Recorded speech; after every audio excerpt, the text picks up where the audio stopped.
que várias doenças acontecem, várias complicações hospitalares, principalmente, acontecem justamente por causa de um desbalanço hidroeletrolítico no nosso corpo, um desbalanço de líquidos, como também de eletrólitos, porque esses líquidos que existem no nosso corpo, nós vamos ver, eles servem para também o transporte dos eletrólitos. Aqui, como a gente colocou, a água, como eu estava falando, ela é vital para o nosso corpo, e a quantidade, ela pode variar, conforme a idade, atividade metabólica, porque, por exemplo, quando a gente, antes mesmo de tornar recém-nascida, aqui colocou 75% de água, mas quando a gente ainda está como embrião, por exemplo, como é necessário um metabolismo muito alto para desenvolvimento da pessoa, já é praticamente tudo formado por água, chega a 90%, 98% de composição de líquidos. E o tecido cerebral, como também tem um metabolismo bem acelerado, ele necessita de muito líquido e ele é composto de 90% de líquido.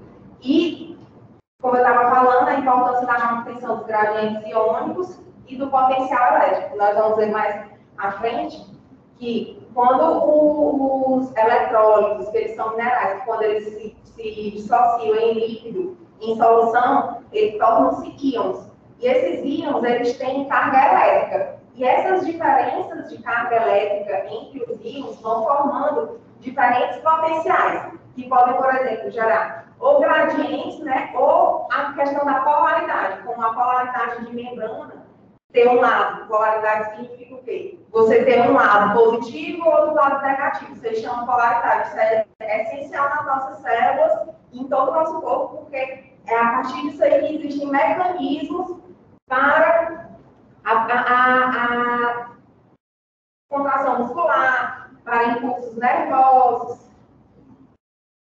Agora eu vou dar uma introdução sobre a água em si, sobre a vela. Está escutando? Estou tentando falar. Gente, vocês estão escutando? Dá para ouvir, pode continuar. Tranquilo. Tá. Certo. Aí eu vou fazer agora aqui uma introdução sobre a própria molécula de água, que é de extrema importância a gente entender essas propriedades, a molécula em si de água, para a gente poder entender como esses mecanismos que nós vamos ver à frente estão relacionados, né? A água, ela é uma molécula polar. Por que ela é uma molécula polar? Todo mundo sabe, né, que a água ela é formada pelo O e 2 átomos de hidrogênio, né? Tem duas ligações covalentes aqui interligando os hidrogênios com o oxigênio. O oxigênio, na sua camada de valência, ele tem 6 elétrons, né? Só que para ele ficar estável, digamos assim, ele precisa de 8 elétrons. Então, ele compartilha aqui os elétrons com o hidrogênio, que ele forma essas ligações aqui covalentes, porque eles estão compartilhando os elétrons com o hidrogênio, e ele fica estabilizado com os seus 8 elétrons. Só que, como ele tem aqui pares de elétrons livres, que a gente chama, e o elétron a gente sabe que é a parte negativa, a gente vê que ele gera um campo, digamos assim, que tem uma tendência a ser mais negativa para esse lado aqui, que a gente chama assim, a carga parcialmente negativa. E aqui, no caso, seria parcialmente positiva. O que acontece? O campo ele fica mais voltado de eletronegatividade para esse lado aqui.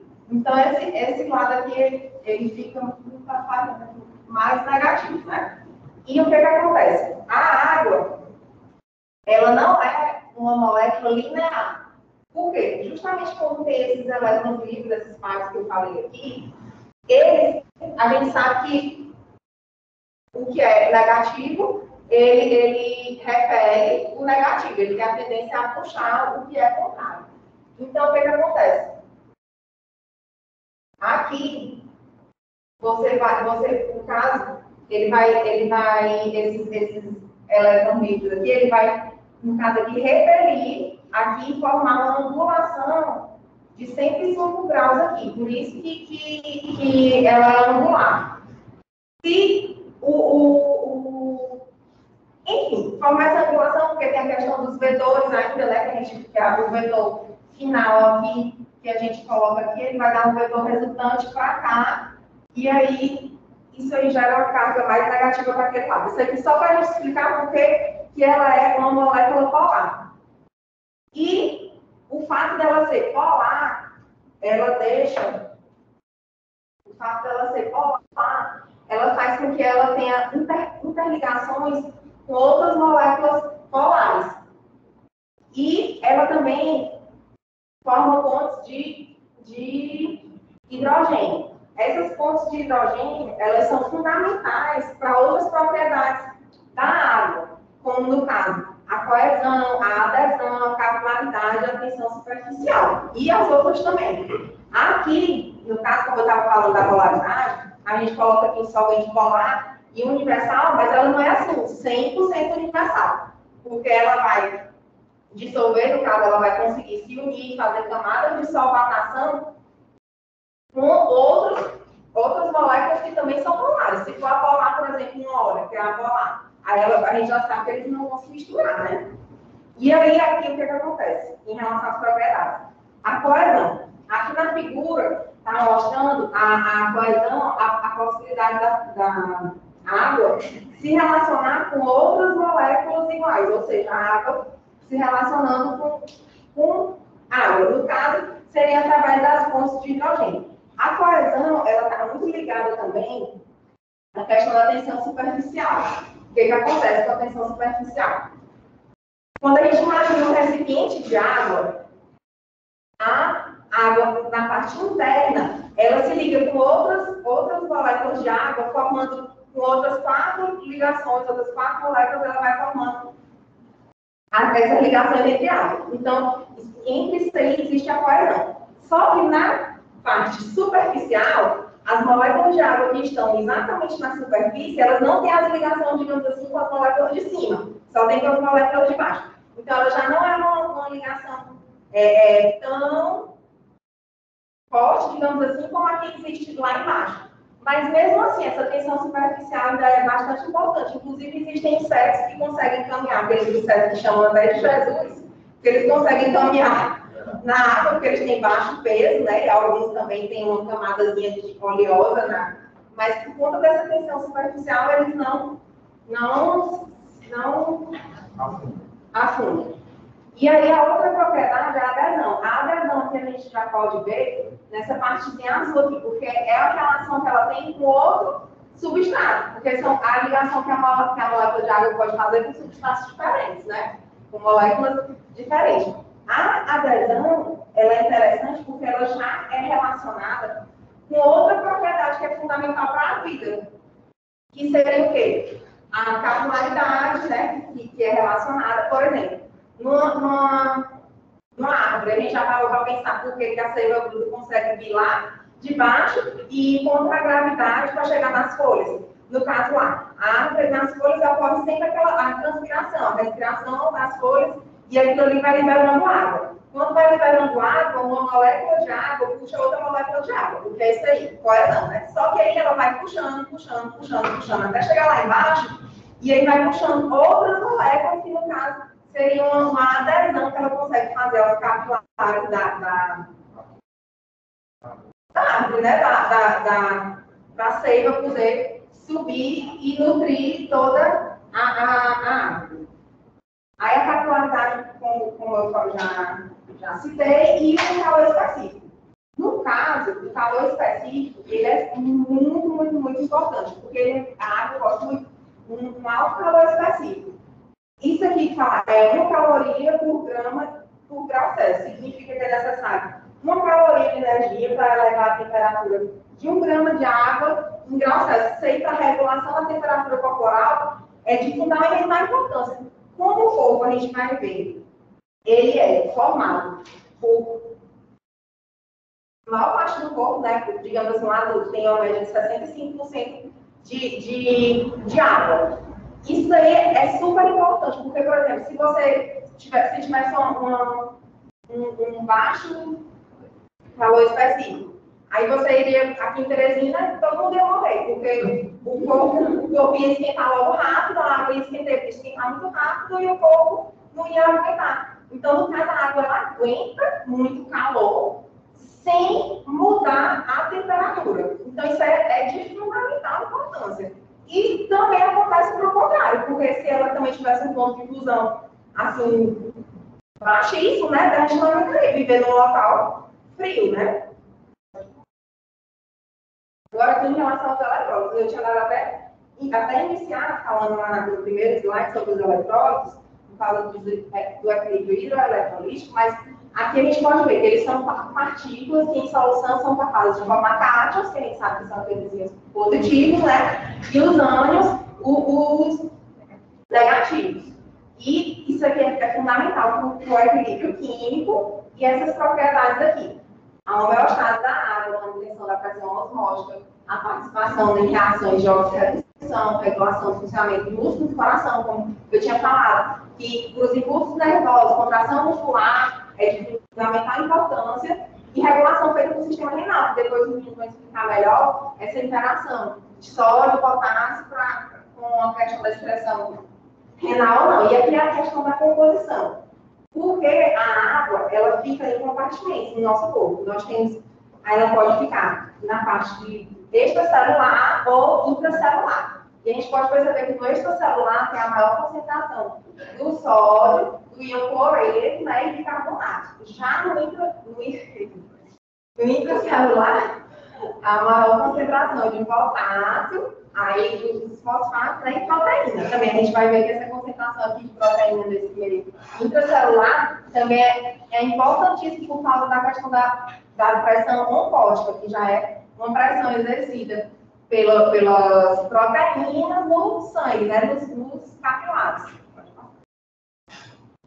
Aqui, sobre o metabolismo do sódio, água e potássio, aí eu tinha começado a falar sobre os compartimentos, que tem um compartimento que fica o líquido intracelular e o restante fica no extracelular. E aqui, isso aqui significa a concentração. A concentração de íons e moléculas de baixo peso molecular está sempre distribuída no extracelular e no plasma. Porque no caso, o extracelular, os líquidos extracelulares fazem parte do plasma, o líquido intersticial, que é aquele líquido que está fora das células, certo? E aqui a gente pode ver em relação ao percentual de peso corporal e volume em litros.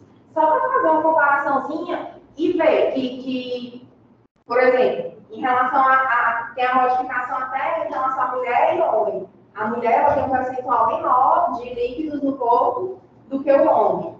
Aí, e líquidos intracelulares, a gente vê que a composição tem bastante líquido intracelular. É uma média de 2/3 de líquido intracelular para 1/3 de líquido extracelular. Aí aqui, um mecanismo essencial que a gente tem no corpo para regulação no caso, que é um exemplo de regulação de eletrólitos e tudo, seria a bomba de sódio e potássio. Porque, bem no início eu falei para vocês que tinha a questão do potencial elétrico e gradiente químico através de membrana. Aqui é um exemplo essencial para isso. Essa proteína aqui, a gente está exemplificando, no caso, que é a ATPase, né? Que aí, quando você pode perceber, quando ela está na fase aqui normal, sem estar fosforilada, os átomos aqui, os íons, né? No caso, de sódio, vem 3, que ele passa aqui para o fluido extracelular. Só que vocês observam que no fluido extracelular tem uma concentração maior de sódio do que de potássio. O natural seria o sódio, onde ele tem uma concentração maior, para cá, porque teria uma concentração menor. Aí o corpo, ele procurou uma forma de compensar isso daí, que seria fazendo esse transporte aqui, através da proteína, para poder ir contra o gradiente de concentração, já que aqui está mais cheio de concentrado a quantidade, essa proteína ela faz o quê? Ela encaixa aqui os os íons de sódio, aí vocês veem que vai já aparecer um ATPzinho aqui. O que acontece? Com a hidrólise do ATP, ela vai ser fosforilada, e da hidrólise a gente fica aquela quebra da ligação, ela produz energia, aí produz energia suficiente para ela mandar esses íons para o fluido extracelular, e aí, no caso, os íons de potássio, eles pegam logo a carona aqui e já vem também e volta, e quando eles voltam, você vê que já está desfosforilado, né? Isso aí é de extrema importância para contração muscular e impulso nervoso, como a gente falou. O próprio impulso nervoso, ele é comandado, aqui não tem aqui, mas tem umas animações bem legais que mostram quando aqui ocorre, vai formando com o tempo. Outra coisa que eu quero falar. Como vão 3, né? E voltam 2, né? E os 2 são positivos, acaba que lá do lado de fora vai ficando mais positivo do que dentro, né? Então lá fora vai formando um campo mais positivo, dentro mais negativo. Isso é o que a gente chama de polarização da membrana. Só que existe um mecanismo que ocorre para gerar um impulso nervoso que vai causando a despolarização. E aí, conforme vai ocorrendo essa despolarização, o impulso nervoso ele vai sendo encaminhado pela estrutura que a gente já viu, os axônios.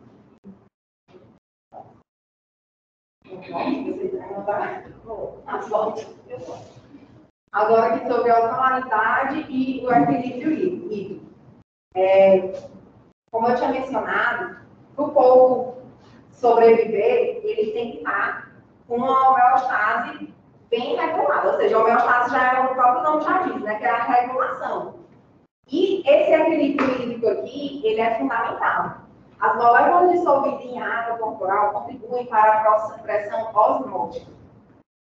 O que a gente vai ver? Aqui seria uma osmolaridade normal. Por quê? Tem no caso que a gente iria ver como se fosse a membrana, né? Que é a parte do líquido extracelular e líquido intracelular. Então, a regulação de fluido, a água que está voltando de forma regular, a gente vê que aqui está tudo íntegro, né? No caso, se aumentar a quantidade de água que sai, vai acabar ocorrendo uma desidratação celular. A gente vê aqui que a estrutura já fica toda murchinha. E o oposto é no caso de entrada da água. Porque aí o que acontece? O edema.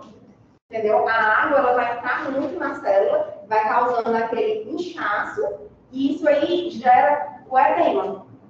Então, é isso que eu estava explicando. As diferenças na osmolaridade, elas causam o movimento da água entre os fluidos intracelular e extracelular. Quando há um aumento na osmolaridade do líquido extracelular, ocorre a retirada da água, e aí pode ocasionar essa desidratação. Já se diminuir a osmolaridade no líquido extracelular, leva ao aumento, que poderia ser esse caso que eu falei do edema, porque vai ocorrer esse inchaço na célula. Aí aqui que eu tinha já até iniciado falando sobre as proteínas, porque tem a questão da pressão oncótica, né? E a pressão hidrostática. A pressão hidrostática, ela seria a pressão exercida pelos fluidos por exemplo, vamos ver, a gente tem uma mangueira, né? Vamos ver, eu até tinha falado isso em outro, quando eu estava naquele seminário de aterosclerose, né? A gente imaginar os vasos como se fossem os tubinhos da mangueira. Se a gente está ali usando a mangueira normal, aí eu estou com uma plantinha bem aqui, o água bem perto da pele. A água está bem aqui, mas não, aí está saindo uma pressão específica. Se você quer aumentar a pressão, às vezes você não coloca o dedozinho bem aqui, a água já vai lá. Longe, por quê? Porque aumentou a pressão ali dentro. Aquilo ali é a pressão hidrostática. Já a pressão oncótica, ela é a pressão exercida por proteínas. Por exemplo, a albumina. Se você aumenta aquela concentração ali dentro dos vasos, seria o aumento da pressão oncótica. Então, o movimento de água entre o plasma E o fluido intersticial depende da concentração plasmática de proteínas. No caso que a gente vai colocar alguns. As proteínas, elas exercem essa pressão oncótica no plasma e retém água no leito vascular. Já, aí tem a diferença, porque nos capilares tem uma parte que é uma parte arterial e uma parte venosa. E isso é de suma importância para a movimentação desses fluidos nos capilares. Por quê? Porque a pressão hidrostática na parte arterial, ela prevalece sobre a pressão oncótica. Já na parte venosa, a pressão oncótica é que prevalece. Isso daí é como se fosse ter um movimento. Quando a pressão oncótica está elevada, faz com que entre mais líquido naquele local. No caso, seria o leito vascular, né? E aí, quando a pressão hidrostática, ao contrário, ela aumenta lá, ela faz com que ocorra a saída. E isso é muito importante no nosso organismo para esse encaminhamento de líquidos dentro do leito vascular. E aqui é como, eu até citei a bomba de sódio de potássio, tudo porque são mecanismos que o corpo vai criando para proteger, fazer uma proteção celular. As células protegem a si mesmas contra alterações de osmolaridade e volume. Porque aí, no caso assim, se aumentar a concentração de sódio, aí intracelular, né? Então, no caso, aquela proteína que eu mostrei, ela vai ter que ser ativada porque ela vai ter que modificar aquela concentração ali para poder regular novamente e manter aquela regulação ali. E aí tem a produção intracelular de substâncias hormônicas ativas. E esses mecanismos, eles respondem a estímulos hormonais também. Não só da concentração, mas como os estímulos de vários hormônios.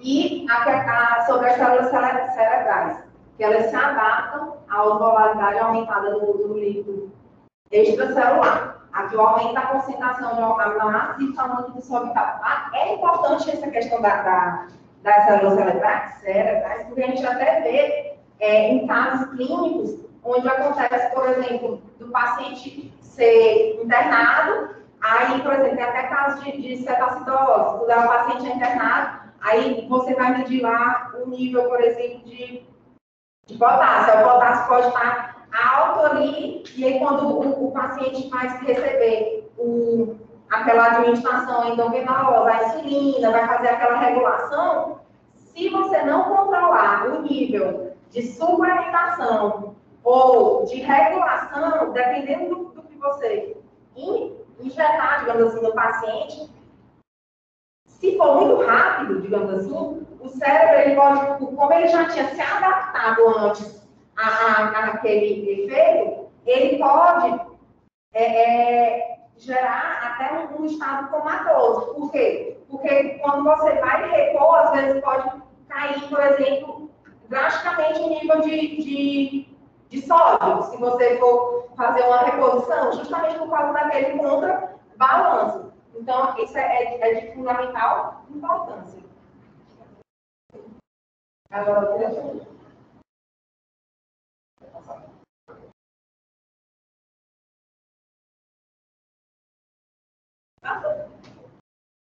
Pedro, passa. Bom, pessoal, vou falar um pouco sobre os edemas. Fica por aqui, para as pessoas de casa. Os edemas. O que são os edemas? São, basicamente, retenção de líquidos em algumas partes do corpo de forma anormal. A gente sabe, como a Carol falou, que o nosso corpo ele tem um equilíbrio de distribuição de líquidos, né? E quando esse líquido ele vai para as extremidades, por algum motivo, ele tem que ser drenado, tem que ser novamente drenado para a pressão sanguínea, ou para a corrente sanguínea, ou ser excretado pela urina. E quando esse sistema não funciona bem, acontecem os edemas. E esses edemas eles acontecem por uma série de motivos. Mas a explicação básica deles é quando a pressão oncótica, plasmática, e a albumina plasmática, no caso, quando quando esse sistema aqui de pressão oncótica e pressão osmótica, ele é desequilibrado. Bom, a Carol falou sobre pressão oncótica, não sei se vocês lembram, mas a pressão oncótica, ela é basicamente a pressão que os vasos fazem para que o líquido ele fique retido dentro dos vasos. A pressão osmótica, ela, no caso, o sistema de pressão oncótica e pressão osmótica, ele que equilibra se o líquido fica nos vasos ou se o líquido sai dos vasos. E quando acontecem situações em que podem acontecer edemas, a pressão oncótica plasmática ela está baixa, ou seja, o líquido ele não tem tendência a se manter dentro dos vasos, ele tem tendência a sair para o meio extracelular, para fora dos tubos, no caso dos vasos sanguíneos. E aí, se essa pressão oncótica está baixa, o líquido ele não vai ser reabsorvido. E também acontece quando a concentração de albumina plasmática está baixa. E resulta, então, no deslocamento do fluido para o meio intracelular ou extracelular, e acontece em situações de permeabilidade, de alta permeabilidade capilar, de ineficiência do sistema linfático, que é o sistema exatamente responsável por pegar esse líquido das extremidades do corpo e, novamente, jogá-lo na corrente sanguínea, baixa filtração excessiva, uma baixa filtração de líquidos nos capilares, e as consequências, no caso dos edemas, né, que é essa situação. Acontece rigidez muscular, insuficiência cardíaca e insuficiência na circulação sanguínea. Tá. Certo. O equilíbrio hídrico. No equilíbrio hídrico, a ingestão de água ela equivale à sua perda. A gente ingere água, né? O nosso corpo ele sente essa necessidade em alguma situação, e aí a gente ingere água, certo? Para que a gente ingere? Para que aconteçam as situações de metabolismo, como a gente estudou ao longo de todo esse período. Mas também a gente tem que excretar essa água, né? A gente recebe e excreta. E isso é feito de forma equilibrada. A perda de água ela ocorre pelos pulmões, pela transpiração e pelas fezes. Aqui está sobre o balanço de água. Aqui a gente bebe água, a gente sua, a gente excreta fezes, come, na comida também tem água. O metabolismo ele usa a água e soa, no caso, acontece a evaporação. Sobre os rins. Os rins eles têm uma função essencial, para se dizer assim, na homeostase da água, né? Porque eles controlam o equilíbrio ácido-base. Foi falado pela professora Helena que o controle ácido-base do sangue ele é muito preciso, né? Ele precisa ser muito preciso, precisa ser muito delicado, regulado, porque se acontecer uma situação de aumento do pH de forma descontrolada ou uma baixa do pH de forma descontrolada, isso pode desencadear uma série de desequilíbrios, de disfunções, que pode levar até a morte. Né? Então, esse equilíbrio ele precisa ser muito bem regulado. Eles removem os produtos do metabolismo, eliminados pela urina, ações responsáveis por filtrar o sangue, definir o que fica no sangue e o que é excretado, no caso de resíduos. Eles metabolizam e removem drogas e toxinas, e eles também mantêm a composição, no caso, a osmolaridade e o volume do líquido extracelular. Bom, como é que ele faz isso? Ele é regulado por um sistema renina, angiotensina e pela vasopressina, que é um outro hormônio. Ele também produz renina e calcitrol. Uma outra característica dos rins é que eles consomem uma grande quantidade de O2, já que eles têm que trabalhar muito, né? E a gente viu que quando o metabolismo ele funciona de forma muito acelerada, ele tem uma grande necessidade de oxigênio. O néfron é uma unidade funcional do rim, isso aqui, no caso, é o néfron. É uma unidade funcional, né? É onde acontece todo o processo de filtração. E os principais substratos são ácidos graxos, o lactato, glutamato, citrato e corticetônicos. Aqui tem uma ilustração de como é que é a distribuição da filtração no néfron, no caso. mais na frente, no próximo slide, vai ter uma explicação melhor sobre isso. Pronto. Os rins e a formação da urina. Aqui nós temos a cápsula glomerular, no caso, é onde o sangue chega com alta pressão. O sangue chega com alta pressão para ser filtrado. Bom, ele entra no tubo proximal, aqui, e aí o sangue ele vem nessa alça de Henry, que ela, na alça de Henry descendente, é onde acontece, então, a primeira reabsorção de água. Então, a gente sabe que o nosso corpo ele não tem uma tendência a perder água. A água é muito útil, né? Então, ele vai se esforçar para não perder água de forma banal. E isso acontece meio que na alça de Henry, a primeira reabsorção de água. Pronto. A água vem, o sangue vem, então, passa aqui pela alça ascendente. Nessa alça ascendente, acontece, então, a reabsorção de íons, né, de eletrólitos. A Carol falou da importância dos eletrólitos para o nosso corpo, que eles regulam a osmolaridade, e eles também são importantes no nosso metabolismo. Então, eles não podem ser perdidos de forma banal. Então, eles são reabsorvidos aqui, de acordo com a necessidade do corpo. O sangue vem e sobe, passa pelo tubo proximal, pelo tubo distal e vem para o ducto coletor. No ducto coletor é o que acontece a segunda reabsorção de água. Se o sangue ainda não for reabsorvido a água de forma necessária, ele vai lá e reabsorve mais água. E a partir disso é feita então, a urina concentrada, que está aqui.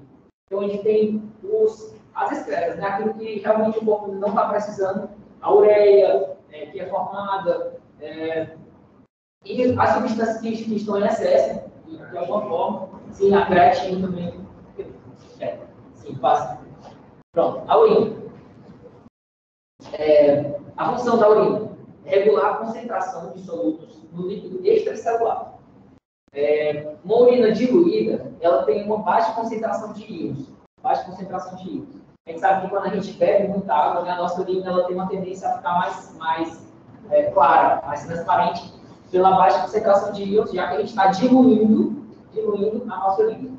A urina concentrada ela já tem uma característica contrária, que é esse caso aqui.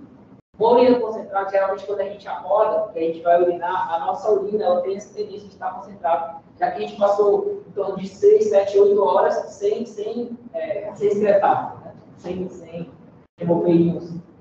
É isso, passa. Pronto. A creatinina e a ureia secas. Qual a importância da creatinina e da ureia secas? Seguinte, elas têm uma importância no diagnóstico do funcionamento do rim. Os médicos usam muito essa prova de depuração para saber como é que está o funcionamento do rim. Porque se ele está funcionando direito, a creatinina, que é uma das excretas, por exemplo, ela tem que estar sendo excretada na urina. Então, se ela não está aparecendo, tem algum problema. Se no sangue também tem muita creatinina, tem um problema. Vou falar aqui sobre ela. A creatinina ela deriva da fosfocreatina, do músculo esquelético, e um aumento na concentração sérica da creatinina reflete a diminuição da taxa de filtração glomerular. Então, o que ele falou? Que se aumenta a concentração de creatinina, se aumenta a concentração de creatinina no sangue, então isso indica que o sangue não está sendo filtrado direito. Ou seja, o rim não está funcionando direito. Como é que funciona então a prova de depuração? Ela é uma medida da velocidade de remoção de uma substância no sangue durante a sua passagem nos rins. E ela depende da concentração plasmática dessa substância, da taxa excretora, que envolve a taxa de filtração glomerular e o fluxo plasmático renal. Pronto. O melhor método disponível para estimar, então, a presença de lesão glomerular difusa de grau leve a moderado. Certo? Como é que é feito, então, esse cálculo? Como é que os laboratórios fazem esse cálculo? Ele estima a depuração renal, que é a depuração. Pega, então, a concentração dessa substância na urina, divide pela concentração dessa substância no plasma, no caso do sangue, e multiplica pela taxa de formação da urina. E assim, os médicos eles conseguem, como eu falei, eles conseguem saber se tem uma taxa de creatinina muito alta no sangue, eles conseguem saber que o rim não está funcionando direito, logo eles fazem o diagnóstico da insuficiência renal. Sempre a ureia? Não assim, nem sempre é no sangue, pode ser na urina também. Se na urina não está aparecendo creatinina, também é um problema. Porque Sempre quem vai aparecer primeiro, quando tem algum problema, é a ureia. sim. Mais tarde, a creatinina. Verdade. É isso, agora vou passar para o pessoal de Mas casa. quando aparece a ureia também, você faz a hidratação, né? Mas geralmente é qualquer problema, ureia. Você está falando em toxicidade, não é ureia. A ureia não é tóxica. Gente, quem é que vai precisar em casa? Ela substância não tóxica. O slide que tem que colocar certo, né? Essa é prova do computador. É isso? Prova do computador. Só que a prova do computador eu quero. É melhor você ficar aqui, professora. É, professora, conseguiu. Mas eu não sei se eu tinha habilidade então. Como é que tinha isso daqui?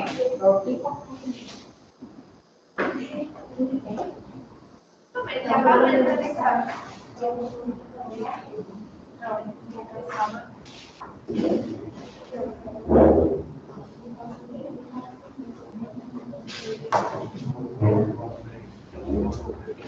Gostei muito dos esquemas de vocês aí, aquela figurinha, aquela. Tem que tirar, porque eu acho que você não consegue apresentar.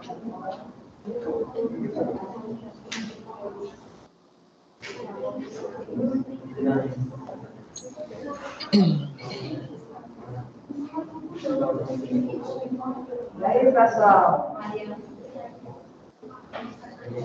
A gente está espelhando aqui, professor.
Tá aparecendo aí, pessoal?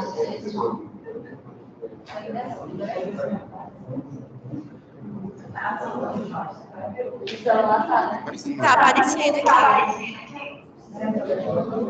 Ok. Vamos lá. Regulação renal do potássio. Posso começar, professora? Não está aparecendo aqui na tela.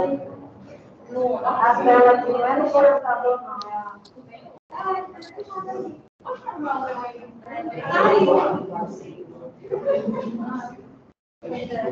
Professora, posso começar?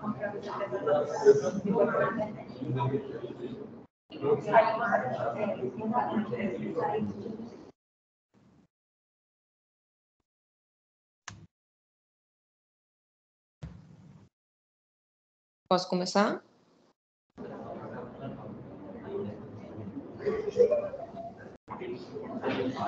Vamos. E aí, pessoal?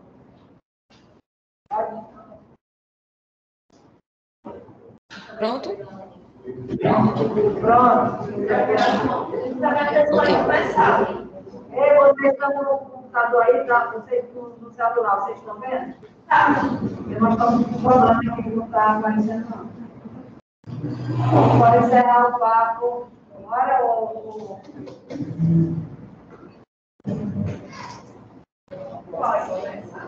Pode começar. Ok. Vamos lá. Regulação renal de potássio. O potássio é o eletrólito em maior quantidade no líquido intracelular. Ele é absorvido em todos os segmentos do trato digestivo por difusão. Ele possui baixa concentração plasmática e importantes funções na síntese de proteínas e glicogênio, na transmissão de impulsos nervosos para a contração muscular, e ele é determinante do potencial elétrico transmembranal, acho que é isso não, e na correção do desequilíbrio ácido-básico. Além disso, o potássio é essencial na manutenção do volume celular, além de que ser requerido para o correto funcionamento, né, de enzimas como piruvato quinase, que age transferindo o grupo fosfato para o ATP na fosforilação durante a glicólise. A concentração do potássio ela é regulada principalmente pelos rins, através dos níveis de aldosterona. E quando esse nível está elevado, certo? Ele estimula a eliminação de urina com maior quantidade de potássio. O aumento na concentração plasmática de potássio é o principal estímulo para a secreção de aldosterona, que após a secreção, no túbulo distal, ele aumenta a atividade da bomba de sódio e potássio e o transporte de potássio do fluido peritubular para dentro das células tubulares. Além de tudo isso aqui, Ele está com a setinha também, além disso, estava passando aqui, mas sumiu. Eu estou aqui ainda no primeiro tópico, não sei o que está acontecendo com a seta.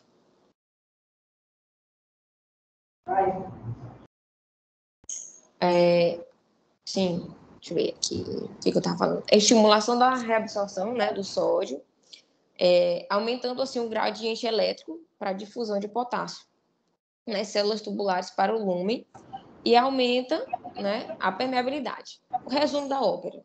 O potássio vai ser liberado através dos rins por meio do hormônio aldosterona. Esse hormônio vai puxar o sódio para dentro do corpo e jogar para fora o potássio através da urina. Então, se eu tenho uma concentração muito grande de potássio, pode ser porque eu estou tendo assim, um problema nessa excreção de potássio, assim como pode ser também que a aldosterona não esteja funcionando da forma correta. Se ela não está funcionando, o potássio não vai ser excretado, podendo gerar aqui o segundo tópico. Eu não sei o que eu faço com essa seta, professora. Eu lhe juro que eu não sei. Podendo gerar aqui a hipercalemia, que é o excesso de eletrólitos de potássio circulando no sangue. A causa mais grave, né, dessa hipercalemia é a insuficiência renal. Nessa condição, o potássio não pode ser excretado adequadamente pela urina. Isso pode causar uma parada cardíaca, fraqueza muscular, náuseas, diarreia e condução ventricular lenta, né? Pode ser tratado com a restrição de potássio, solução polarizante, e a glicose mais insulina, ou até mesmo hemodiálise, né? Dependendo do grau. Além dessa... Voltou, professor.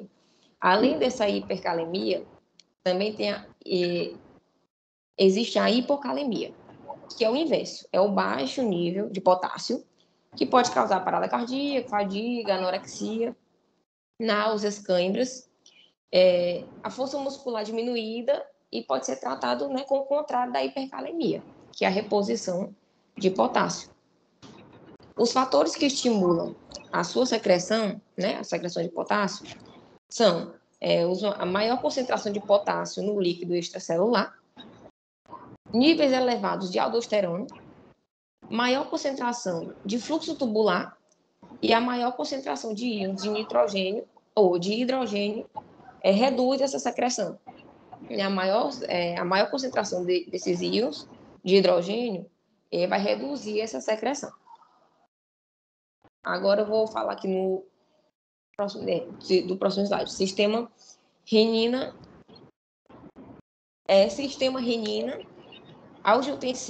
angiotensina e aldosterona. É porque no slide não sei o que foi, acho que deu uma errada aí. Esse sistema, ele é ativado quando a pressão fica baixa demais ou quando há perda excessiva de líquido. Então, o organismo vai lá desencadear uma série de reações para estabilizar o corpo. O corpo sempre vai dar um jeito, pelo menos vai tentar dar um jeito de manter o equilíbrio. As funções são controlar a pressão sanguínea, manter o tônus muscular, ou seja, vai manter equilibrado a quantidade de líquido no organismo. A relação desse sistema, né, com a aldosterona e a vasopressina é porque assim, a relação desses hormônios, né, com esse sistema se dá de forma direta. Já que o sistema ele vai estimular a liberação deles, como eu vou explicar no mecanismo, que é no próximo slide. Os órgãos envolvidos são rins, fígados, glândulas suprarrenais, vasos sanguíneos e até mesmo o pulmão. Ele vai ter uma parcelazinha, que eu vou explicar também no mecanismo. Agora eu vou falar aqui do mecanismo renina, angiotensina e aldosterona. Esse mecanismo, né? O nosso rim, ele possui um sistema controlador, balanceador e regulador da pressão arterial. Então, quando a pressão está baixa, o rim vai entrar em ação. O rim, ele vai sintetizar uma enzima nas células justaglomerulares renais que ficam no glomérulo do rim, chamada renina. O fígado vai produzir uma proteína inativa, que é o angiotensinogênio. Aqui. Essa proteína inativa, certo? Produzida no fígado, vai ficar lá. A renina vai produzir nas células justaglomerulares renais, produzida, quer dizer, vai catalisar a conversão desse angiotensinogênio em angiotensina 1, que é a forma ativa dessa proteína. Só que a angiotensina 1, ela não é potente o suficiente para desempenhar o papel necessário, né, desejado. Então, essa angiotensina 1 vai lá para o pulmão, vai passar pela ECA, que é a enzima conversora de angiotensina, e vai converter, né, essa enzima vai converter a angiotensina 1 em angiotensina 2. Essa angiotensina 2 é um hormônio extremamente potente e age de diversas vias, diversas formas. Vai estimular a atividade simpática, fazendo a vasoconstrição. Quando isso ocorre, né, a pressão aumenta. Faz a reabsorção do sódio, consequentemente vai reter a água, e quando retém a água, aumenta o volume. Corrige a hipovolemia, a pressão, consequentemente, aumenta de novo. Estimula aqui a liberação de aldosterona, que vai regular o volume, né, extracelular e o tônus vascular, controlando assim o transporte renal de sódio e potássio, aumentando a pressão. Estimula também a secreção de ADH, que é a vasopressina, né, conhecida também como hormônio antidiurético, que vai controlar a absorção da água nos ductos coletores renais, determinando assim o volume final e concentração da urina. Esses dois juntos, né, a aldosterona e a vasopressina, eles vão controlar o uso da água e do sódio no organismo. Tudo isso para aumentar a absorção de água e o que aumenta o volume, né, e aumenta a pressão. Aumenta o volume de água no corpo, aumenta a pressão. Eu lembro até que quando eu estive dentro de hospital, quando o paciente estava com pressão baixa, o médico passa um soro, correndo rápido, para ajudar a aumentar essa pressão, né? Porque às vezes a pessoa estava desidratada e tudo, e quando desidrata, cai a pressão. Aí eu vou para o próximo slide agora. Eu vou falar aqui sobre os receptores de angiotensina e as doenças cardiovasculares. Patogênese relacionada com o mecanismo receptor angiotensina. A angiotensina 2, ela vai induzir a constrição do músculo liso vascular, fazendo com que haja um aumento da pressão sanguínea e a redução do fluxo sanguíneo renal e a taxa de filtração glomerular. Essa angiotensina ela vai estimular a liberação da aldosterona, que retém o sódio, né, e água, e a proliferação das células do músculo liso vascular pela ativação dos receptores AT1. Aqui, já parou de funcionar de novo aqui o laser, não sei o que está acontecendo, não. A angiotensina 2, ela tem 3 receptores, certo? Os receptores de tipo 1, que é o AT1, o receptor do tipo 2, né, que é a AT2, e os receptores MAS. A ativação do receptor AT1 tem efeitos que promovem a doença cardiovascular. Estimula a estimulação da resposta inflamatória, deposição da matriz extracelular, geração de espécies reativas do oxigênio, né, e efeito protrombótico. Essas ações elas são antagonizadas pela ativação dos receptores de AT2, que vão induzir a vasodilatação por meio da estimulação pela estimulação da produção do óxido nítrico. Isso. Promovem perda, né, de sódio e vai inibir a proliferação de células musculares lisas vasculares. Aqui embaixo. As ações da angiotensina, ela agem também pelo meio do receptor denominado MAS, como eu falei, né? Que pode se ligar a AT1 e a AT2. Também parecem ser cardioprotetoras, né? Tem uma relação cardioprotetora. Alguns fármacos que inibem a ECA, que é a enzima conversora de angiotensinogênio, são usados, né, atualmente para tratamento de hipertensão e insuficiência cardíaca. Aí agora eu vou explicar aqui o próximo slide, que é a aldosterona e a homeostasia de sódio e potássio. A aldosterona, ele é o principal hormônio mineral corticosteroide, isso, no homem, e é produzido no córtex adrenal. A função, né, dessa aldosterona é regular o volume extracelular e tônus vascular, como já foi dito, controla o transporte renal de sódio e potássio. Como é que acontece aqui o processo? A aldosterona ela vai se ligar ao receptor do mineral corticoide cistosólico nas células epiteliais, principalmente no ducto coletor renal.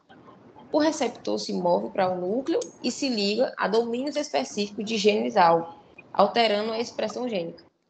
A aldosterona ela vai regular a bomba de sódio e potássio, tanto pelo mecanismo de curta quanto de longa duração. E também vai regular os transportadores, né, do sódio no túbulo proximal.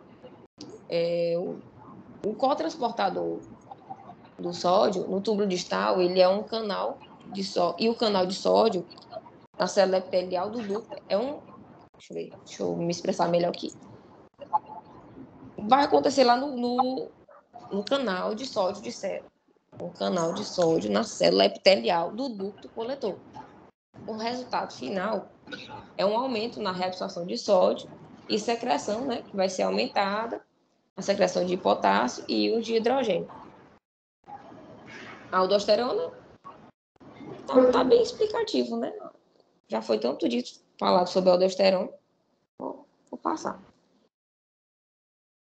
Agora eu vou falar sobre os marcadores da insuficiência cardíaca. A importância dos biomarcadores da insuficiência cardíaca, ela se dá assim. Os peptídeos natriuréticos, eles são marcadores importantes na insuficiência cardíaca.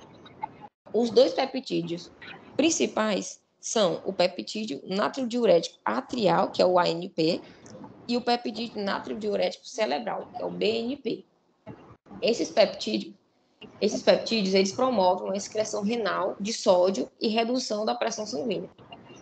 O ANP,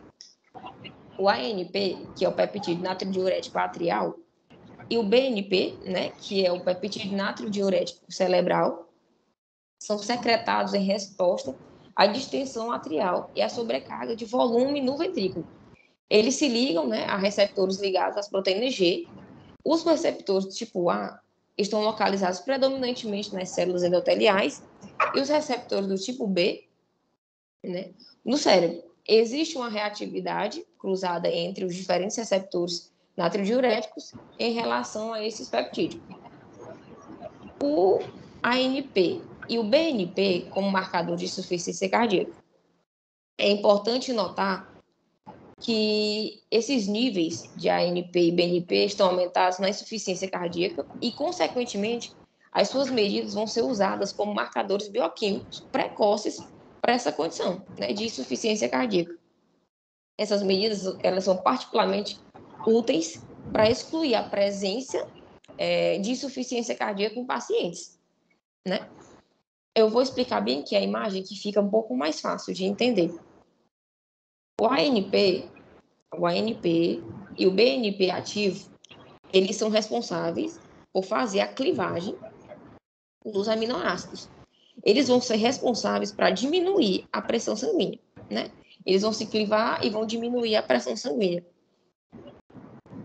E o ProANP e o ProBNP, eles são dosados para controlar a insuficiência cardíaca.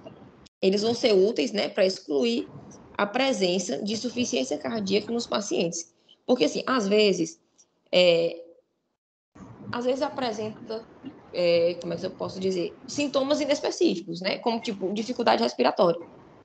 E aí, fazendo a dosagem, né, desses marcadores, vai ter um controle melhor. Aí vai excluir ou não a insuficiência cardíaca. Por isso é importante, né, esses marcadores da insuficiência cardíaca. A importância da dosagem desses marcadores da insuficiência cardíaca. Aí o Eduardo vai dar continuidade agora.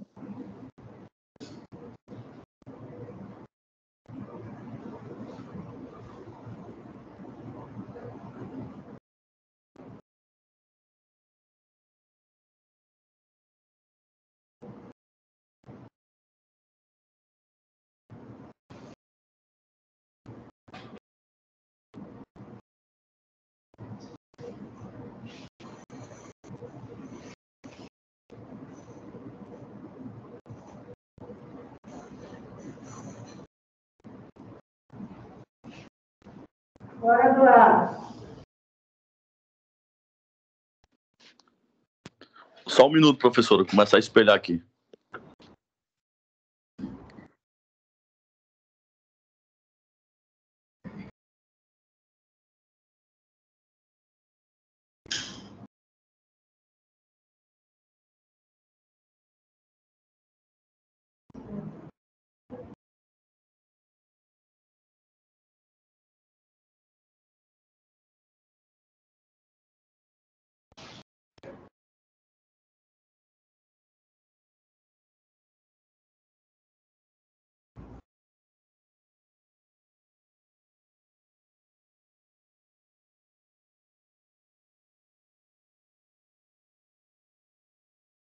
Tá aparecendo aí?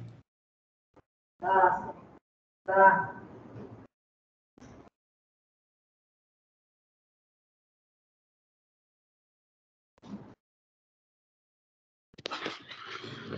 Bom, vou começar aqui, professor.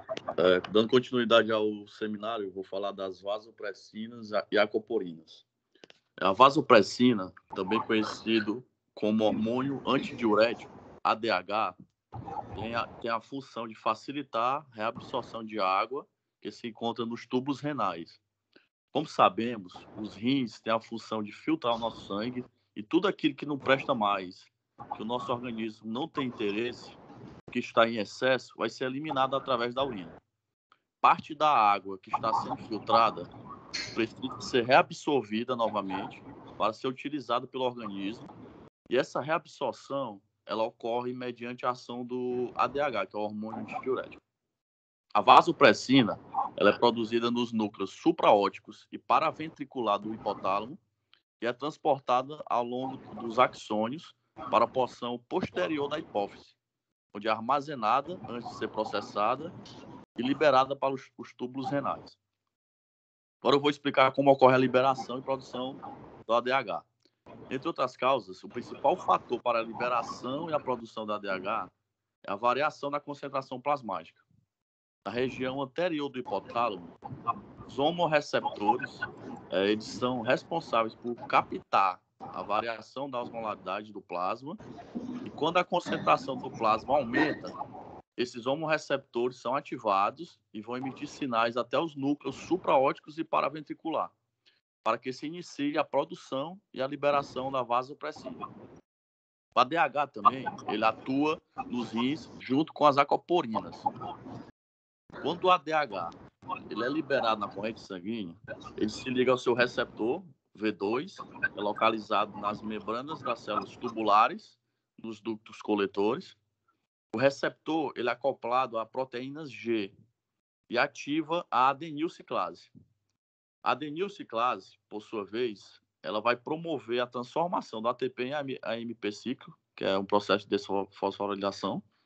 O AMP cíclico vai atuar na proteína quinase, PKA, para que ela promova o recrutamento de outras proteínas que nós chamamos de aquaporina 2, AQP2. Proteínas essas que fazem parte da membrana localizada no lúmen dos tubos renais e que são responsáveis por formar canais de água, aumentando a reabsorção da água no ducto coletor. Portanto, a formação desses canais de água só vai ocorrer mediante a atuação da vasopressina. Além da reabsorção de água, o ADH ele também aumenta a reabsorção da ureia e do cloreto de sódio. Existem outras aquaporinas. Falando um pouquinho delas, a aquaporina 2 e 3, elas estão presentes nos ductos coletores renais e são reguladas pela vasopressina. A aquaporina 1 encontra-se nos tubos proximais e no ramo descendente da alça de Henle e não é regulada pela vasopressina. Próximo slide, por favor, Gerson. Isso. Falando agora dos defeitos na secreção de vasopressinas e aquaporinas. O diabetes insípidos, diferentemente dos outros, ele é ocasionado por problemas na produção, secreção ou mecanismo de ação do hormônio antidiurético, que é o ADH. Assim, uma diminuição de ADH faz com que o volume da urina aumente. Uma pessoa com essa doença apresenta urina clara e não concentrada, graças às alterações na síntese ou ação do ADH. O paciente, ele urina em grande quantidade, sente muita sede e bebe muito líquido. Ocorre ainda um aumento da micção durante a noite, podendo ocorrer até mesmo involuntariamente. Outro tipo de diabetes é a insípida nefrogênica, relacionada com mutações no gene do receptor da vasopressina e também no gene da aquaporina 2, impedindo a atuação do ADH. Os sintomas são os mesmos da diabetes insípidos, que é a perda de grande quantidade de urina, e isso pode levar a um quadro de desidratação. A síndrome da secreção inapropriada de hormônio antidiurético, a sigla dela é SIADH, surge quando o hormônio antidiurético, que é a vasopressina, ele é secretado em excesso pela hipófise, fazendo com que o organismo retenha líquido e reduza os níveis de sódio no sangue por diluição. A síndrome pode surgir quando a vasopressina é produzida fora da hipófise, como ocorre em alguns tipos de câncer de pulmão. Os sintomas dessa síndrome são aqueles relacionados aos baixos níveis de sódio no sangue, que é a hiponatremia, como lentidão e confusão. Pode passar o slide, por favor, Jéssica. Falando um pouquinho da integração da homeostase da água e do sódio, em a mais. A aldosterona e a vasopressina, juntas, elas controlam o uso da água e do sódio. A vasopressina contribui para o controle da osmolaridade plasmática, regulando o metabolismo da água, e a aldosterona regulando o sódio. Na condição de excesso de água, a produção de renina é suprimida e isso provoca uma baixa concentração de aldosterona, que permite a eliminação de sódio na urina. Como o excesso de água dilui o plasma, a osmolaridade plasmática diminui também. Essa redução da osmolaridade, detectada pelos homorreceptores, suprime a síntese. Eduardo, calma. Oi? Cadê laser? A melhor coisa é o esquema, se explicar pelo esquema, fica mais didático, fica melhor. Agora, Consegue colocar, Jefferson? É porque quem está espelhando é o Jefferson, professor. Eu tive problema para espelhar. Aí pedi para o Jefferson espelhar por mim. Pronto. Tá aí a senhora consegue ver a seta? Estou vendo. Agora está, estou vendo. Vamos lá, continuar. A supressão da vasopressina, ela leva à perda de água pela urina. Como consequência desse processo, a perda de água e também sódio, que é eliminado pela urina. O déficit de água, a condição de déficit de água, ela é oposta à do excesso de água, que eu expliquei agora há pouco. Aqui, no déficit de água, a aldosterona, ela inibe a eliminação do sódio pela urina. Além disso, o déficit de água provoca um aumento na osmolaridade plasmática e estimula a secreção de vasopressina, com consequente redução do volume urinário. Falando um pouquinho desse mapa mental que a figura está aí mostrando, o mapa mental ele mostra que o metabolismo da água e do sódio eles estão intimamente ligados. Um aumento na osmolaridade do líquido extracelular, ele estimula a secreção de vasopressina, levando ao aumento da reabsorção renal da água. Isto provoca a diluição do líquido extracelular e a osmolaridade também diminui. Esta resposta é reforçada pelo estímulo da sede. O decréscimo no volume plasmático também estimula a retenção de água por meio da estimulação de receptores sensíveis à pressão, baroreceptores, no aparelho justa-glomerular. Assim, a osmolaridade vai diminuir se o grau de retenção de água for relativamente maior do que a retenção de sódio. Pode passar o slide, Jefferson, por favor. Vocês botam em cima desse esquema, tem uns que botam esse esquema, explica aqui na gente. Bom, falando um pouquinho da condição hídrica e eletrolítica na prática médica. Os distúrbios hidroeletrolíticos resultam de um desequilíbrio entre a ingestão de líquidos e eletrólitos e sua eliminação.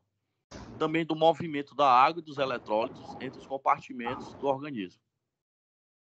A hiponatremia, ela é uma condição que ocorre quando o nível de sódio no sangue está muito baixo. Com isso, o corpo retém muita água, que dilui a quantidade de sódio que está presente no sangue e faz com que os níveis eles fiquem baixos. Os sintomas da hiponatremia incluem náuseas, dor de cabeça, confusão mental e fadiga. Entre as causas, podemos citar a ingestão limitada de líquidos. Para o tratamento da hiponatremia, podem ser necessários o uso de medicamentos e, às vezes, até mesmo hospitalização. Já a hipernatremia, ao contrário da hiponatremia, ocorre quando há alta concentração de sódio no sangue. Acontece com mais frequência em pessoas que não bebem uma quantidade suficiente de água. Geralmente, isso se deve ao comprometimento da sensação de sede ou do juízo mental. Exemplos disso são as pessoas que sofrem de demência ou uma criança que não tem acesso limitado a líquidos, bebe pouca água durante o dia. Os sintomas da hipernatremia, eles variam com base na gravidade da doença, mas inclui sede, agitação, fadiga. Pode passar o slide, por favor. Por fim, professor, eu vou falar um caso clínico. Esse caso clínico ele está no livro do Baines, e é bem rápido. Tem relação com o assunto. Ele trata sobre a ingestão deficiente de líquidos e um quadro de desidratação. Um senhor de 80 anos, ele foi admitido no hospital após ter passado longo período no chão de sua casa em virtude de um derrame agudo, apresentando turgor tecidual deficiente, que é um indício de perda de líquidos ou desidratação, secura na boca, taquicardia e hipotensão. Ao realizar exame laboratorial, foi constatado que o paciente apresentava níveis altos de sódio e de ureia. Como dá para ver, sódio 150 e ao lado tem os valores de referência, que dizem que o sódio deve ficar entre 135 e 145, dele estava acima. Também a parte da ureia dele também estava alta. Ali, deu no exame 5,2 e os limites são 2,5 a 6,5. Vamos lá. Aí, professor, continuando aqui a explicação. Os níveis altos de sódio nos mostram que o paciente está apresentando um quadro de hipernatremia, causada geralmente por um quadro de desidratação, ou seja, quando falta água no nosso organismo. Isso é corroborado pelo resultado do exame do paciente, que mostra a concentração de sódio superior a 145 mol por litro. O exame nos mostra também que o paciente apresenta níveis elevados de ureia, ou seja, apresenta um quadro de uremia. Isso é um indício de insuficiência renal, embora não seja um marcador definitivo de função renal, pois outros fatores também podem levar a taxa de ureia no sangue, como a alimentação, a hidratação do paciente ali no dia, na hora. A ureia é uma substância tóxica, resultante da digestão de aminoácidos, que é filtrada pelos rins e excretada na urina. Conclui-se, portanto, nesse caso clínico, pelos sintomas do paciente e o resultado do seu exame, que seus eletrólitos e o equilíbrio ácido-básico estão anormais, que pode indicar um quadro clínico de desidratação. A desidratação, nesse caso, ela requer tratamento médico com solução intravenosa, contendo predominantemente glicose 5% para repor o déficit de água. Assim, professor, eu encerro minha apresentação aqui da minha parte. E o seminário como um todo. Professor, vocês aí da turma B, eu senti que vocês não exploraram muito. Vocês não exploraram muito aí os esquemas que vocês colocaram. Ficaram falando. E porque aqueles esquemas, principalmente nesse tempo que nós estamos, que o pessoal está presencial, mas tem vocês que estão em casa.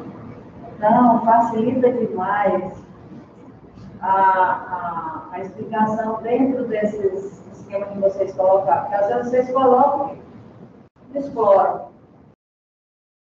Tá? Então, Se a senhora quiser, eu explico de novo, mas eu acho que eu explico. Deus o livre. Deus o livre. Estou aqui morrendo de dor de cabeça. Então, não, vamos embora não. Então, nós vamos agora passar para ver quem tem alguma coisa para me dizer aí sobre esse artigo. Então, eu vou dar aqui a palavra para a Ana Letícia. Para eles ouvirem.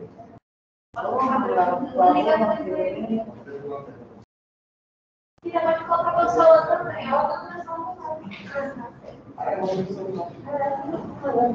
Vou dar aqui a palavra para a Ana Letícia.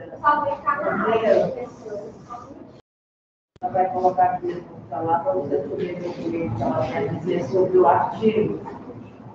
É melhor tirar o som do computador, que ela vai colocar. A Dani fechou a água, eu vou ficar no lugar. Aí vai no outro também. Espera aqui mesmo.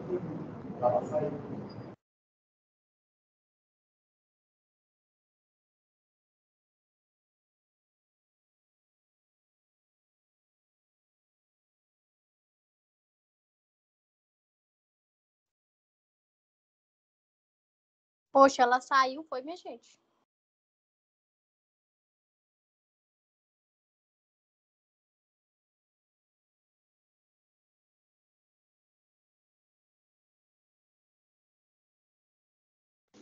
Bom dia, pessoal. Vocês estão me ouvindo? Sim. Dá, Bom né? dia, Tá Letícia. bom. Então, eu vou falar um pouco do artigo. Primeiramente, é importante a gente falar que nós devemos compreender os distúrbios hidroelétricos. Esses distúrbios hidroelétricos, eles são muito frequentes no dia a dia de especialidades clínicas, de especialidades cirúrgicas, e a gente compreender essas fisiopatologias é muito importante para a gente saber qual tratamento deve ser utilizado para ter uma resposta efetiva, a resposta que a gente espera dessa doença. Primeiramente, a gente tem que entender um pouco do metabolismo do sódio e do metabolismo da água. O metabolismo da água ele é medido de acordo com o sódio sérico e com a osmolaridade. E quando ocorre alguma alteração nessa osmolaridade, podendo ocorrer uma hiperosmolaridade, uma hipoosmolaridade, desencadeia esses distúrbios. O do sódio já é avaliado de uma forma diferente. Ele é avaliado de acordo com o exame físico. E esse exame físico pode ser através de uma hipo, de uma hipertensão, de um edema, que são esses inchaços que aparecem, essas inflamações, feridas, através do volume intracelular, enfim, através do exame físico mesmo. O primeiro distúrbio que eu vou citar vai ser a hipernatremia, que eu vou passar a palavra para a Isadora. A hipernatremia é um distúrbio relacionado ao metabolismo da água e do sódio. Ele está relacionado com a alta concentração de sódio no sangue. É quando a concentração de sódio está ali maior do que 145, 150 miliequivalente por litro. Os sintomas eles começam a aparecer quando ocorre uma elevação dessa concentração de forma muito rápida, ou acima de 160 miliequivalentes por litro. E os sintomas eles podem ser anorexia, fraqueza muscular, inquietação, náusea e vômitos, além de desidratação grave. Alguns casos mais graves podem apresentar alteração no estado mental e até a letargia. A letargia, o que é? É a diminuição dos níveis de energia para abaixo do normal. E a pessoa ela acaba por sentir uma diminuição de suas capacidades, tanto mentais quanto físicas. E essa diminuição das capacidades mentais e físicas, elas podem comprometer, por exemplo, a transmissão dos impulsos nervosos e também da contração muscular. Pode causar também o estupor, que é a perda de consciência, e pode levar ao coma, como a Carol falou. Então, essa hipernatremia ela acontece quando a perda de água é proporcionalmente maior que a perda do sódio. Em casos que a reposição é insuficiente, quando o paciente ele não sente sede, ou não lhe der água, ele não consegue beber porque está com náusea, vomitando, ou apresenta incapacidade física. E também quando há ganho de sódio hipertônico. E o que é que se deve fazer para corrigir, para repor esse déficit de água? Deve ser reposto via oral ou infusão de soro glicosado 5%.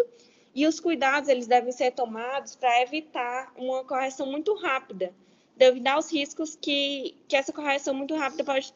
Porque, por exemplo, considera-se uma correção segura até 0,5 miliequivalente por litro por hora. No caso de uma correção muito rápida, pode causar vários riscos, como por exemplo, os edemas cerebrais, que, como o Pedro falou, né? Os edemas, ele é basicamente um inchaço em algum determinado tecido, nesse caso, o tecido cerebral. Então, dando continuidade aqui aos distúrbios do metabolismo, tanto do sódio quanto da água, eu vou falar um pouco da hiponatremia, que é praticamente o oposto da hipernatremia, né? A hiper são altas quantidades de potássio. A hipo é justamente o oposto. Esse distúrbio, ele se dá quando o organismo ocorre uma diminuição do sódio total, podendo ocorrer a hiponatremia. Nós também temos a hiponatremia hipervolêmica, que é quando ocorre o aumento do volume do sódio, ou seja, ocorre um aumento do sódio total no organismo. E o terceiro caso que o Eduardo até citou no seminário é o caso da síndrome de secreção inadequada de vasopressina, que a sigla dela é o ADH. E ela pode ocorrer sem edema, pode ocorrer por hipovolemia, que é a diminuição do volume do sódio. A mais comum, que ocorre mais frequentemente nos dias de hoje, é a hiponatremia hipovolêmica. Dessa forma, como é que ocorre? É um raciocínio bem lógico. O corpo ele vai reter muita água. Como o corpo retém muita água, essa água vai diluir esse sódio. Como esse sódio vai ser diluído ali na água, vai ocorrer uma diminuição do sódio no nosso organismo, já que ele vai ser diluído em razão da retenção de água. Os sintomas desse distúrbio se dão por náuseas, vômitos, cefaleia, que é a famosa dor de cabeça, letargia, agitação, confusão mental, convulsões e pode até ocorrer o coma, ou seja, é uma doença bem séria. E o tratamento, ele deve sempre seguir uma correção, deve sempre tratar a patologia de base, seja ela qual nós estamos falando, seja a hiponatremia hipervolêmica, hipovolêmica, a síndrome, sempre a patologia de base. E o tratamento específico da hiponatremia, ele vai depender da classificação do paciente, como é que ele está em relação à doença. Se for um paciente que esteja com edematose, que são os famosos edemas, vai ser a diurese com restrição hídrica, ou seja, é uma restrição hídrica justamente essa questão dele beber gradativamente uma quantidade menor de água, uma restrição de água. Já para os hipovolêmicos, que são aqueles que possuem uma diminuição do sódio total no nosso organismo, é o soro fisiológico isotônico. Como a gente já conhece, é bem parecido com essas bebidas isotônicas que esses marombas tomam, que é justamente com alta quantidade de cálcio, com alta quantidade de sódio, que, como se diz, a doença de sais minerais, desses compostos. E para os que estão com síndrome da secreção inapropriada do ADH, vai ser apenas a restrição hídrica, ela pode ser suficiente. Agora, vamos falar um pouco dos distúrbios do metabolismo do potássio. Eu falei anteriormente dos que estão relacionados com o metabolismo do sódio e da água. No metabolismo do potássio, nós vamos ter a hipercalemia. A hipercalemia ocorre quando o paciente, como o nome já diz, esse prefixo hiper, esse paciente está com uma alta quantidade de potássio no corpo dele. E essa alta quantidade de potássio pode se desencadear por uma diminuição da excreção renal, como ocorre em pacientes que estejam com uma insuficiência renal, e aí desencadeia essa doença subjacente. Ocorre quando ocorre um aumento da disponibilidade de potássio.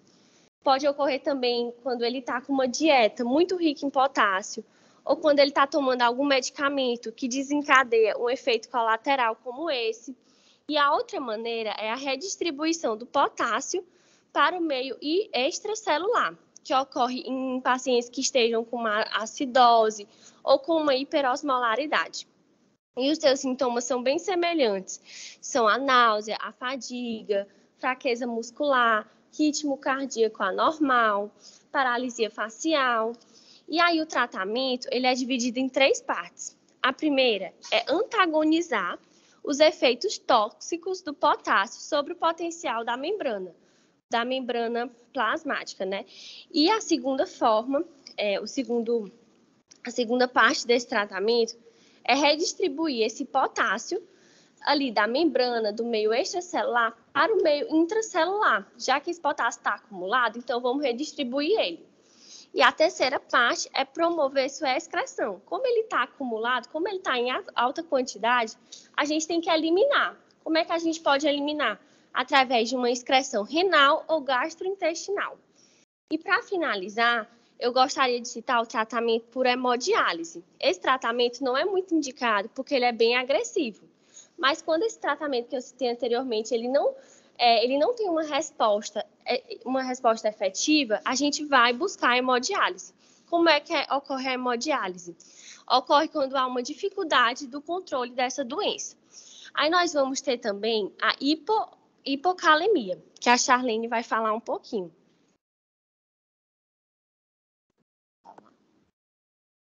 Bem, a hipocalemia já é uma diminuição dos níveis de potássio. Potássio esse, que é um dos eletrólitos, assim como cálcio, magnésio, sódio, fósforo, que controla os níveis eletrólicos da célula, né? Esse abaixamento, ele vai provocar vários problemas na transmembrana, no seu potencial de equilíbrio ácido-base. E vai afetar o quê? Sistema cardíaco, sistema muscular, sistema nervoso. Em sistema muscular pode causar câimbras, em sistema cardíaco, o ritmo cardíaco errado, né? Arritmia cardíaca, desacelerado ou não. Em sistema nervoso pode causar vários problemas. Esse nível abaixo de potássio, ele pode ser causado não só por problemas adjacentes, algum problema, alguma doença que a pessoa já tenha, mas também pode ser causado por vômitos, porque a gente sabe que no vômito há a perda de quê? Água e eletrólitos, Diarreia também a perda de quê? Água e eletrólitos, ou pode ser causado por algum um medicamento que esteja usando, e o médico tem que prestar bastante atenção quando recebe uma pessoa com algum problema de eletrolítico, para poder não fazer uso de medicamentos diuréticos, porque se a pessoa já está perdendo os eletrólitos e perdendo água, assim, se usar um medicamento diurético, só vai piorar. Para fazer o tratamento é o que? Observar durante a consulta e exames desses eletrólitos para tentar fazer reposição ou usar de algum outro meio para que seja reposto esse eletrólito, que é essencial para os níveis organizacionais da célula do organismo, como foi explicado aqui no nosso seminário. E aí estão vários problemas, né? Hipocalemia, a hipo do sódio também, temos a hiponatremia e a hipernatremia.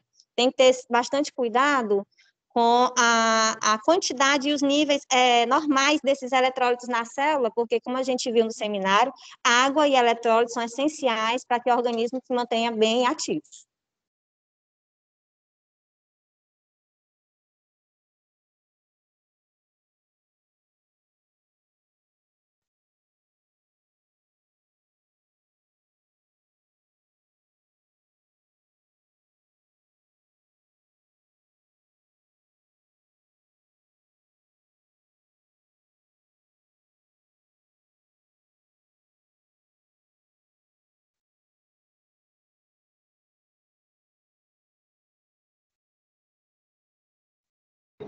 Para ter sujou fechado, assim, fechado por dia.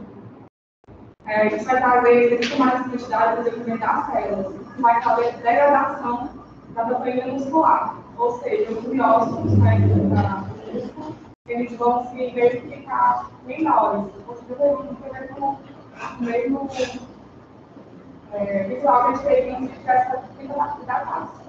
E também outra coisa que é importante, porque a água ela vai transportar o oxigênio, gordura, glicose, energia suficiente para todas as células do corpo.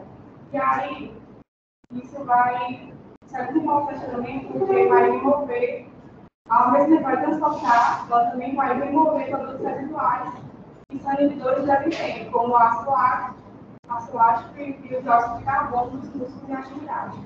E sem essa remoção de resíduos solares, nós teríamos eliminados até a morte por todos esses do corpo.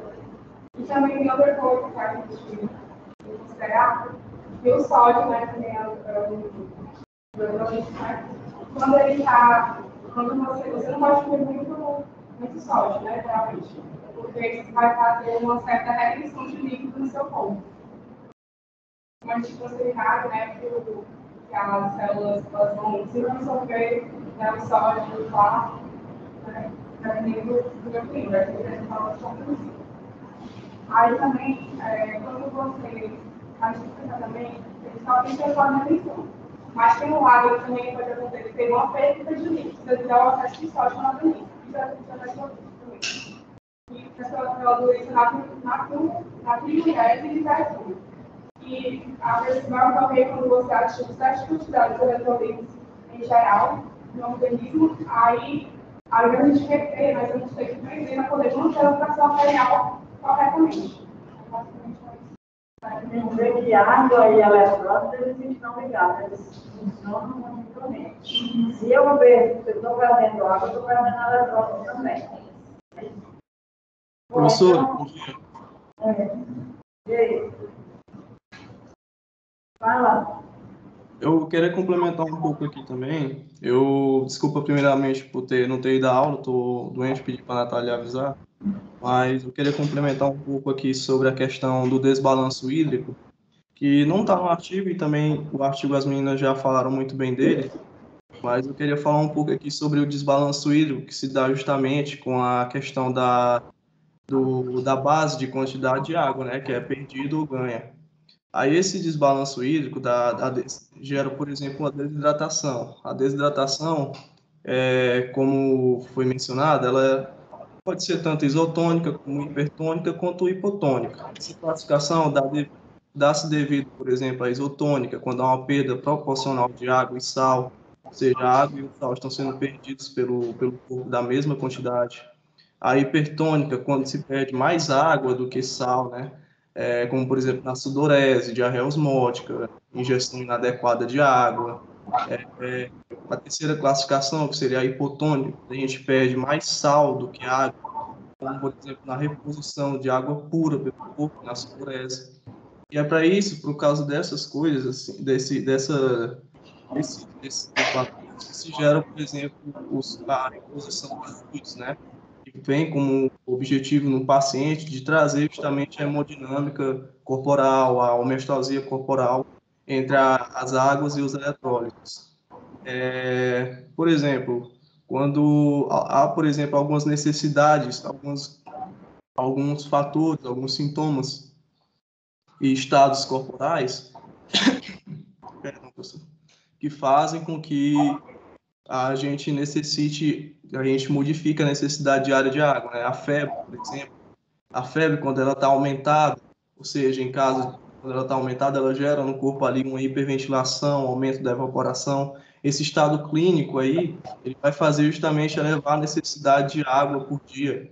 Mesma coisa na sudorese excessiva, que é justamente quando a temperatura local está acima de 29 graus e a ausência, por exemplo, do ar-condicionado, tanto artificial quanto um natural, ele aumenta cada vez mais essa necessidade de água para manter justamente a homeostasia corporal em relação à perca de água e de nutrientes. Também o hipermetabolismo quanto o hipometabolismo, especificamente ali no hipometabolismo, quando a necessidade de água está diminuída, por conta ali em casos, por exemplo, de hipotireoidismo, há necessidade da reposição menor de água para o corpo, justamente porque o corpo já está produzindo demais. Mas o principal dessas modificações da necessidade diária de água é justamente a desidratação. Desidratação, por exemplo, eu quero falar especificamente da diarreia, porque já entra mais, ela consegue abranger mais no âmbito bioquímico, no que tange a questão da mucosa gastrointestinal. É justamente lá que vai ter, no jejum, no ilho, por exemplo, do duodeno, que vai ter a absorção de nutrientes pela mucosa gastrointestinal. E no caso de uma desidratação, pessoas, por exemplo, que já são desnutridas, elas já vão ter uma propensão maior a ter desidratação e diarreias. E a diarreia gera um ciclo vicioso, que é justamente o fato de que ela vai aumentar essa capacidade de desidratação por conta da inflamação ali na mucosa gastrointestinal. E tem relação aí com o nosso assunto, porque a absorção de nutrientes ali, a falta dela, no caso, geraria a desidratação, tanto aquosa como nutricional para o corpo todo, podendo atingir ali outros tecidos e gerando, por exemplo, a necrofilia e até a morte de um paciente, por exemplo. Era essa parte que eu queria complementar. Então, vamos encerrar agora. Então, foi boa essa tua referência aí, Rodrigo, condizente aqui com o nosso assunto, realmente, lembrando que a hiperidratação ela pode ser isotônica, hipotônica e hipertônica, e que a desidratação também pode ser isotônica, hipertônica e hipotônica, certo? E vocês aí que fizeram referência ao artigo, foi muito bom, a todos que falaram aqui, foi bastante positivo e destacando aí a Ana Letícia, que ela tem assim uma capacidade de se expressar, mas sem professora ainda. Então ela tem muita facilidade, né? Explica muito bem e todo mundo entende. Parabéns a você. Mas todos, Darlene foi muito bem, Isadora também, explicou tudo que se preocupa ela também, a Ana Beatriz. Então todos contribuíram para o entendimento do assunto. Então, nós vamos encerrando por aqui. Né? Foi boa a apresentação de vocês, gostei bastante dos slides. Tá? Obrigadinho, tudo direitinho. E lembrando que eu já havia falado aqui, quem chegou depois, eu transferi essa aula da manhã para o dia 19. Certo?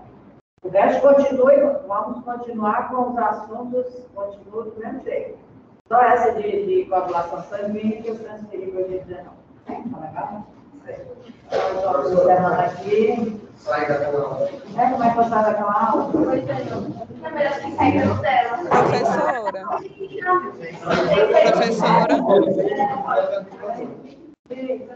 Professora, é só para falar que eu estou aqui no online, viu? Eu assisti a aula direitinho, deu certo. A Beatriz, que eu tinha falado com a senhora antes.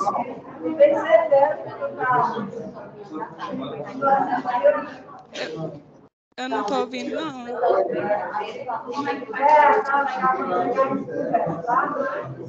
Tá bom, professora.